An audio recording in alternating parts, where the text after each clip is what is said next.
Hi, KCET option entry editing ಯಾವಾಗ ಅಂದ್ರೆ second ರೌಂಡ್ಗೆ ಸಂಬಂಧಿಸಿದಂತೆ ಆಪ್ಷನ್ ಎಂಟ್ರಿ ಎಡಿಟಿಂಗ್ಗೆ ಏನು ಅವಕಾಶ ಕೊಡ್ತಾರೆ, ಅದು ಯಾವಾಗ ಕೊಡ್ತಾರೆ, ಹಾಗೆ ಎಷ್ಟು ದಿನಗಳ ಕಾಲ ಎಡಿಟಿಂಗ್ಗೆ ಅವಕಾಶ ಕೊಡ್ತಾರೆ, ಇದ್ರ ಬಗ್ಗೆ ಇನ್ಫಾರ್ಮೇಶನ್ ಅನ್ನ ಈ ವಿಡಿಯೋದಲ್ಲಿ ನೀಡ್ತಾ ಇದ್ದೀನಿ.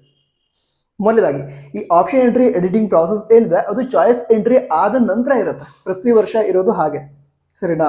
ಈಗ ಈ ಚಾಯ್ಸ್ ಎಂಟ್ರಿ ಪ್ರಾಸೆಸ್ ನಡೀತಾ ಇದೆ. ಚಾಯ್ಸ್ 1, ಚಾಯ್ಸ್ 2, ಚಾಯ್ಸ್ 3, ಚಾಯ್ಸ್ 4 ಇದು ಸೆಲೆಕ್ಟ್ ಮಾಡ್ಕೊಳ್ಳೋದಕ್ಕೆ ಪ್ರೊಸೀಜರ್ ನಡೀತಾ ಇದೆ. ಇದನ್ನು ಕಂಪ್ಲೀಟ್ ಆಗಿಲ್ಲ.